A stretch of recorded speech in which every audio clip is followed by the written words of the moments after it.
నమస్తే. బీఆర్కే భక్తి ఛానల్ కి స్వాగతం. నేను పద్మ. ఈ రోజు మనతో పాటు స్టూడియోలో ఉన్నారు దివ్య విశ్వశక్తి పరివార్ ప్రచారకులు శ్రీ శ్రీ స్వామి ఓం స్వరూపిజీ గురువుగారు ప్రస్తుతం మనతో పాటు స్టూడియోలో ఉన్నారు. వారిని అడిగి మనకున్న సందేహాలన్నింటిని కూడా నివృత్తి చేసుకునే ప్రయత్నం అయితే చేద్దాం. నమస్కారం గురుగారు. శుభమస్తు. దివ్య విశ్వశక్తి అనుగ్రహమస్తు. గురువుగారు, ఈ మధ్య కాలంలో మనం ఎక్కువగా చూస్తున్నాం మనుషుల మధ్య సంబంధాలు ఎలా అయిపోతున్నాయంటే వాల్యూ లేకుండా అయిపోతున్నాయి. కుటుంబంలో పిల్లల పెంపకానికి చూసుకున్నా ఇదివరకు చాలా వాల్యూస్ తో ఉండేవారు. పెద్దవాళ్ళు వస్తే రెస్పెక్ట్ ఇవ్వాలి, లేచి నమస్కారం చేయాలి, ఆశీర్వాదం తీసుకోవాలి, ఇలా చెప్పేవారు. ఇప్పుడు కనీసం తల్లిదండ్రులకు కూడా విలువ ఇవ్వలేని పరిస్థితిలో ఉన్నారు అందరూ కూడా. ఆ పెంపకం లోపమో తెలియట్లేదు, ఇప్పుడున్న జనరేషన్ లోపమో తెలియట్లేదు. అదేవిధంగా ఒక మనిషి ఎలా ఉంటున్నారంటే, లేచామా, రెడీ అయ్యామా, ఆఫీస్కి వెళ్ళామా, వచ్చామా, తనకంటూ తను ఏం చేస్తున్నాడు, ఏం తింటున్నాడు, అసలు టైం ఎక్కడ స్పెండ్ చేస్తున్నాడు, కనీసం ఫ్యామిలీ మెంబర్స్తో అయినా స్పెండ్ చేసే అంత టైం ఉందా, గొడవలు ఎక్కువైపోతున్నాయి. అంటే ప్రేమల కంటే కూడా. సో ఎలా ఉండాలి అంటే ఇలాంటివన్నీ కాకుండా మనిషికి మనిషి విలువ ఇచ్చుకుంటూ ప్రేమాభిమానంగా మనశ్శాంతిగా ఎంత సంపాదించా ఎంత ఉన్నదన్నది కాదు, మానసిక ప్రశాంతతతో బ్రతకాలంటే, భవిష్యత్తు కూడా చాలా బాగుండాలి అంటే ఏం చేయాలంటారు? చాలా ఈ యొక్క సంఘంలో అవసరము, అందరికీ కూడాను ఎంతో గ్రహించడానికి వీలైనటువంటి విషయం, ప్రశ్న మీ ఛానల్ ద్వారా బీఆర్కే ఎప్పుడు కూడాను ఇలాంటి కొత్త నివేదిక, అంటే కొత్త విషయాల చర్చా వేదిక ముందుంటుంది. చాలా సంతోషం. మానవులు, స్త్రీ పురుషులు, వయోవృద్ధ భేదం లేకుండా ఈ సమాజంలో మనం ఎందుకు వచ్చాం? ఫస్ట్ పాయింట్, వచ్చింది గుర్తుందా? 2, అమ్మా నాన్న వాళ్ళు పరిచయం చేసుకొని, నేను మీ అమ్మనరా నాన్న, ఈయన మీ నాన్న అని తల్లి పరిచయం చేస్తుంది. ప్రపంచంలో ప్రథమ గురువు తల్లి. తర్వాత దేవుడు అని పక్కన పెడదాం, అంటే ఉన్నారు, వాళ్ళు ఎక్కడా లేరు అని లేదు. తల్లి ఏం చేస్తుంది? ఆ ఒళ్ళో తీసుకున్నప్పటి నుంచి పాటలు పాడడమే కానీ, జ్ఞానబోధే కానీ, ప్రేమను పంచడమే కానీ ఇత్యాదివన్నీ కూడాను చేస్తూ, తండ్రిని పరిచయం చేస్తూ, నానమ్మని, బామ్మని, మావయ్యల్ని అందరినీ, ఇది చూడు మీ నాన్న వచ్చాడు, మీ మావయ్య వచ్చాడు, మీ బామ్మ వచ్చింది అని వాడికి అర్థం అవుతుందో లేదో తర్వాత. అంటే అలా పరిచయం ఆ చిన్న మెమరీలో అలా ఫీడ్ చేస్తూ చేస్తూ పెంచుతారు. అన్నప్రసన్న సరే, అది మామూలు, ఇంకా అవన్నీ కూడాను. అయితే తల్లిదండ్రులు ఈ యొక్క సమాజంలో పిల్లల్ని కోరుకొని, వంశవృక్షం కావాలనుకొని దేవుళ్ళకి దండం పెట్టుకుంటూ మొక్కులు, ఇవి వ్రతాలు అన్నీ చేస్తూ ఉంటారు. ఆ చేసే దాంట్లో ఒకటి యాడ్ చేయాలి. ఎలాగో మరి తల్లిదండ్రులు అవ్వడం అవుతారు. మంచి సత్సంతానాన్ని కనాలి. అది చాలా ఈ కలియుగంలో, ఈ సంసార జీవితంలో అది లోపం జరుగుతోంది. అక్కడ సరిదిద్దితే, మూలాన్ని సరిదిద్దితే మహావృక్షమై శాఖోపశాఖలుగా విస్తరిస్తుంది, ప్రసరిస్తుంది, ప్రవహిస్తుంది ప్రేమానురాగాలతో. అయితే ఆ బుడ్డాన్ని కనేటప్పుడు తల్లి గర్భంలో ఉండి, గర్భవతి అయినప్పటి నుంచి కూడా ఒక సంకల్పం, నాకు చక్కటి గుణాలు కలిగినటువంటి బిడ్డ పుట్టాలి అని రోజు దండం పెట్టుకోవాలి, దేవుడికి పెట్టుకోవాలి. దానికి ఇష్టం వచ్చిన అమ్మవారో అయ్యవారో, ఏ దేవుడైతే ఏమిటి, మన మాట వింటాడు, మన ఇంటి దేవుడు, ఇలాంటివి పెద్దవాళ్ళ ఆశీస్సులు ఉంటాయి, అది వేరు. ముందు దేవుడితో కాంటాక్ట్ అయ్యి అప్లికేషన్ పెట్టుకుంటే, ఇప్పుడు ఉదాహరణకి ఈ సంఘంలో ఈ నవజీవనంలో ఏమిటంటే ఉద్యోగాలు, అప్లికేషన్ పెట్టుకుంటాం. దాంట్లో ఏం రాస్తాం? క్వాలిఫికేషన్స్, డిగ్రీయో మరి ఎందులో స్పెషలైజేషనో అవి రాస్తే దాన్ని బట్టి ఉద్యోగం వాడికి వస్తుంది. ఇంటర్వ్యూస్ అవి మామూలే. ఇది మామూలుగా ఇప్పుడున్న జరుగుతున్న జీవితానికి అనుసంధానంగా ఉంటుంది. కానీ ఇక్కడ ఆధ్యాత్మికంలో చెప్పాలి అంటే ఆ యొక్క తల్లి విశేషంగా ఆ బాబుకి చెప్పటానికి, గర్భంలో ఉండంగా కూడా ఈ మధ్య అడ్వాన్స్ టెక్నాలజీ చాలా కంట్రీస్లో తల్లి గర్భంలో ఉన్నప్పుడే మ్యూజిక్ నేర్పుతున్నారు, పదాలు ఆల్ఫాబెటికల్స్ నేర్పుతున్నారు, రైమ్స్ నేర్పుతున్నారు, ఇవన్నీ చేస్తున్నారు. ఒకప్పుడు మహాభారత యుద్ధంలో అభిమన్యుడు గర్భంలో ఉన్నప్పుడు ఆయనకి నేర్పినటువంటి సిస్టమ్ అన్నమాట ఆయన కూడా అప్పుడు నేర్పడం జరిగింది. సరే, అప్పుడు కృష్ణస్వామి రావడం, మరి పద్మ వ్యూహాన్ని ప్రవేశం తెలుసు, రావడం తెలీదు, ఈ లోపుగా ఆపేయడం జరిగింది స్వామివారు వచ్చి. అవన్నీ కారణాలు వేరే ఉంటాయి. అప్పుడు తల్లి గర్భంలో ఉండే శిశువుకి ట్రైనప్ చేసేటువంటి విద్య పద్ధతులు 5,000 సంవత్సరాల క్రితం, ఇంకా వెనక్కి వెళ్తే కొన్ని లక్షల సంవత్సరాల క్రితం ఉన్నది, ఆ పద్ధతి ఉన్నది. అందుకని పిల్లలు అప్పట్లో యోగ్యులు, చక్కటి విద్యావంతులు, తల్లిదండ్రులను పూజ చేసేటువంటి, గౌరవించేటువంటి సంతానం, సత్సంతానం కలిగింది. ఇవన్నిటికీ మూలం ఏంటంటే సంకల్పం. మంచి సంకల్పంతో భగవంతుడిని కోరుకుంటూ ఇలాంటి బుద్ధులు కలిగిన వాడు, ఆరోగ్యవంతుడు, ఐశ్వర్యవంతుడు, అందరితో ప్రేమ అభిమానాలు పంచుకునే బిడ్డడు నాకు ప్రసాదించు అని దండం పెట్టుకోవాలి.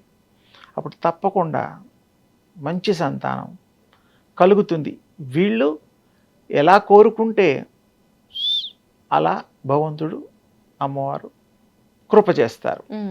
సంకల్పం లేకుండా ఈ ప్రపంచం లేదు. ఇప్పుడు మనం ఉండే ఈ 200 దరిదాపు కోట్ల సంవత్సరాలు, ఇప్పుడు బ్రహ్మగారు సంకల్పంతోనే ఈ యొక్క సృష్టి చేసినట్టు శాస్త్రం చెప్తోంది. ఆయన సంకల్పమే సృష్టి అంతా. మన మానవుల సంకల్పాలు ఏంటంటే మన థాట్స్కి రూపాలు ఇస్తూ మనం కొన్ని కార్యక్రమాలు చేస్తున్నాం. ఈ యొక్క పిల్లల విషయంలో ఏమిటంటే ముఖ్యంగా వారు సంకల్పం సరిగ్గా చేసుకొని మంచి సంతానానికి వారు కోరుకోవడం వల్ల తప్పకుండా వారికి మంచి సంతానం కలుగుతుంది. ఆ కలిగిన సంస్కరించబడినటువంటి ఆ యొక్క సంతానం తల్లిదండ్రులను సంతోషపెట్టడమే కాకుండా, ఉన్నత చదువులే కాకుండా, మంచి జీవన విధాన విలువలను తెలుసుకోవడమే కాకుండా, పెద్దవాళ్ళ యందు గౌరవం, సమాజంలో ఎలా బ్రతకాలి, సహాయ సంపత్తులు, ప్రేమ అభిమానాలు, పాపము పుణ్యము, ఆ విలువలు తెలుస్తాయి. ఇవన్నిటికీ మూలం తల్లి, ప్రథమ గురువు. ఇవన్నీ కూడాను ఇలాంటి కోరికలు కోరినప్పుడు, ఇప్పుడు మనకి పితృలోకాలన్నీ కూడా ఉన్నాయి, చనిపోయిన వాళ్ళకు లోకాలు ఉన్నాయి, సంవత్సరానికి ఒకసారి ఆబ్దికాలు అవి పెడుతూ ఉంటాం, సంవత్సరికాలు చేస్తాం. అలాగే ఐడియల్ ఆత్మల లోకం ఒకటి ఉన్నది. ఐడియల్ అంటే షేప్స్ లేకుండా రెడీగా ఉంటారనమాట. ఎవరైతే కోరుకుంటారో తల్లిదండ్రులు, ఆ ట్యూన్ అయిన వాళ్ళు వాళ్ళ గర్భాన్ని అవేంచుకుంటాయి, ఆత్మలు అప్పుడు ఎంటర్ అవుతాయి. ఇది కొంచెం చాలామందికి కొత్తగా ఉన్నా ఇది రహస్యమైనటువంటి ఒక యోగంలో, తర్వాత మానవులకి అతీతంగా ఉండేటువంటి ఆత్మల యొక్క విషయాలు ఇవి. అప్పుడు అవి ఏం చేస్తాయి, ఇలాగా కోరుకునే వాళ్ళని దృష్టిలో పెట్టుకొని సరే ఆ కోరిక తీర్చి, దాంతోపాటు వాళ్ళ పూర్వజన్మలో చేయాల్సిన పనులు కూడా చేస్తూ ఈ శరీరాన్ని వాడుకుంటాయి. శరీరం అంటే ఈ తల్లిదండ్రులు ఇస్తారు కదా, ఆ శరీరంలోకి ఆ గర్భం దాల్చిన తల్లి గర్భంలోకి 7 మాసాల కంప్లీట్ అయిన తర్వాత అప్పుడు ఎంటర్ అవుతుంది. అప్పటి వరకు ఆత్మ రాదు. మిగతావన్నీ చేతులు, కాళ్ళు, హార్ట్, తలకాయ ఇవన్నీ సైంటిఫిక్గా ప్రూవ్ అయినవన్నీ తయారవుతాయి.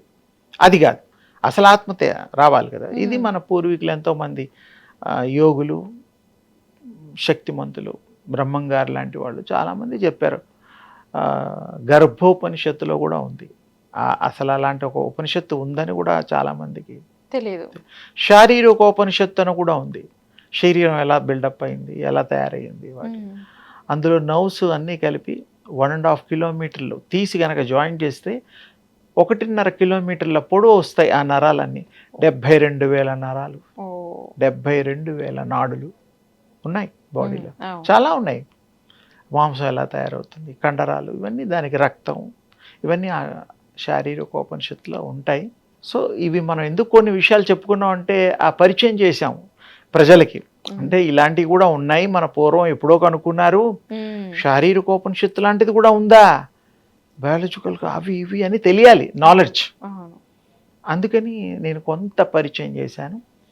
తర్వాత ఐడియల్ ఆత్మలు ఏవైతే ఉన్నాయో అవి ఎంటర్ అయిపోయి ఆ కార్యక్రమాలని చేసి సంతోషపెట్టి, తాను ఏ విధంగా ఈ అవతారం మానవ అవతారం స్వీకరించిందో, ఆత్మలు రూపం దాల్చిందో అవి ఆ యొక్క కార్య సాధన చేస్తూ కార్యోన్ముఖంగా వాళ్ళ ఈ ప్రపంచంలో ఈ కలియుగంలో అవన్నీ కూడా విశేషంగా సశేషంగా చేసేసి మళ్ళీ వాళ్ళ స్వస్థానానికి, ఎలాగైతే మనం ఈ దైనందిక జీవితంలో విదేశీ యానాలు ఉంటాయి మనకి, అమెరికా, ఫ్రాన్స్, ఇలా జర్మనీ వెళ్తూ ఉంటాం. మళ్ళీ వెళ్ళిన తర్వాత మళ్ళీ మనం ఇండియాకి రావాల్సిందే, మన సొంత కోటికి తల్లిదండ్రులకి వెళ్ళాల్సిందే, సహజం. అలాగే ఆత్మలు కూడా వారి స్వస్థానానికి ఎన్నో లోకాలు ఉన్నాయి, దాని డైమెన్షన్స్ అంటారు. ఇప్పుడు మనం ఉన్న 3 డైమెన్షన్లో 3వ డైమెన్షన్లో ఉన్నాం. 4th and 5th కనుక్కుంటున్నారు. మన ఆంజనేయ స్వామి వారు అప్పట్లో రావణ బ్రహ్మ వాళ్ళు 9 డైమెన్షన్స్ అబోవ్ చూశారు. ఇప్పటి వరకు కనుక్కున్నవి లెక్కకు మించి ఒక 65-64 డైమెన్షన్స్ కనుక్కున్నట్టుగా యోగశాస్త్రంలో కొంతమంది మనకి అందించారు. గాయత్రి ఉపాసన చేసిన వాళ్ళకి 24 అక్షరాలు ఉంటాయి. 24 అక్షరాలు 24 డైమెన్షన్లు ఉన్నాయి. కృష్ణస్వామి 15 డైమెన్షన్స్ చూపించాడు యశోదామాతకి. నోరు తెరిచి చూపించమంటే లోకాలన్నీ ఆ తల్లికి చూపిస్తాడు. అవును. అంటే ఆయన 15 కనిపిస్తోంది, ఇది చరిత్ర. అలాగే మంత్రశాస్త్రంలో మీరు సాధించినటువంటి శక్తుల ద్వారా ప్రయాణం చేసేవన్నీ కూడాను డైమెన్షన్స్ ఒక్కొక్కటి ఎంతమంది ఎన్ని డైమెన్షన్స్ కనుక్కున్నది చెప్పి రికార్డ్ చేస్తేనే తెలుస్తుంది, లేదా తెలియదు కదా. అందుకని మనిషి గొప్ప ఆశాజీవి, తర్వాత మంచి సంస్కారవంతులు, తల్లిదండ్రుల యొక్క పెంపకమే ముఖ్యము. వాళ్ళు ఎలా మంచిగా పెంచి మంచి ఫీడ్ చేస్తే, ఆహారం ఫీడ్ చేసినట్టుగా జ్ఞానాన్ని ఫీడ్ చేస్తే ఈ సమాజంలో బాగా బ్రతకగలుగుతారు, ఇతరులకి సహాయం చేయగలుగుతారు. మంచి వసుదైక కుటుంబాన్ని మనం చూడగలుగుతాం. చెడు అనేటువంటిది నిర్మూలన అయిపోతుంది, మంచి స్థాపన జరుగుతుంది. సనాతన ధర్మాన్ని మనం కాపాడి ధర్మోన్ముఖంగా మనం ధర్మాన్ని ప్రవర్తిస్తూ మనం సహజీవనం చేయాల్సినటువంటి ఆవశ్యకత ఉన్నది. ఆ భగవంతుడు మనం అందరూ కూడా ఆ స్థితికి, భగవంతుడిని అర్థం చేసుకునే స్థితికి చేరుకోవాలి అనేటువంటిది ఈ యొక్క దివ్యశక్తి ఉపాసన చేయడం వల్ల ఇవన్నీ మీకు కలగడం. సూర్యోపాసన, శక్తోపాసన, తేజోపాసన అని గతంలో చెప్పాను. ఇప్పుడు కూడా సూర్యోదయాన్ని ఉదయం ఒక 10 సెకండ్లు మీరు చేస్తే, ఉదయించే సూర్యుడిని కనుక చూస్తే మీకు ఆ యొక్క దివ్య శక్తి బాడీలో ఇంజెక్ట్ అయ్యి బాడీ అంతా శక్తిమయమై, ఒక రోజులో కాదు, కొంత ప్రాక్టీస్ చేస్తే మండలమో, నెల, 2 నెలలు, 10 రోజులు ఇంట్రెస్ట్ని బట్టి వాళ్ళకి ఆ దివ్యశక్తితో కాంటాక్ట్ ఏర్పడుతుంది. ఇంకా దాని గురించి విశేషంగా దివ్యశక్తిని ఎలా పొందాలనేటువంటిది నేను ప్రత్యేకంగా అదే దాన్ని సబ్జెక్టు మనం మాట్లాడుకొని ఎంతో మందికి ఉపయోగకరంగా దాన్ని మనం వివరిద్దాం, అందిద్దాం. కానీ ఒకేసారి చూడాలి, రోజు చూడాల్సిన అవసరం లేదు. సూర్య ఉపాసన, ఆ స్వామిని చూడడం, దివ్యోపాసన, శక్తోపాసన అంటాం, పలు పేర్లు ఉన్నాయి. అది ఒకసారి చూడాలి. చూసింది ఎలా అయితే జ్ఞప్తి తెచ్చుకుంటామో అది మనం జ్ఞప్తి తెచ్చుకోవడం వల్ల మన నకసిక పర్యంతం ఆ యొక్క దివ్య శక్తి ప్రసారం జరుగుతుంది. మనం దివ్య శక్తి స్వరూపులుగా మారుతాం. మానవ స్వరూపాలు కదా ఇప్పుడు, అప్పుడు దివ్య మానవ స్వరూపాలుగా మారుతాం. కాబట్టి ఆ మారే దిశగా మనం ప్రయత్నం చేసి, నేను ఈ యొక్క మీ ఛానల్ ద్వారా, బీఆర్కే ఛానల్ ద్వారా ప్రజలందరికీ మంచి పెంచి, మంచి హృదయాల్లో ఉంచి, మంచిని పంచే విధంగా తయారవ్వాలనేటువంటిది నా యొక్క ఇది. వారందరికీ కూడా నా యొక్క దివ్య ఆశీస్సుల్ని అందజేస్తున్నాను. మంచి వివరాలు అందించారు గురుగారు, ధన్యవాదాలు.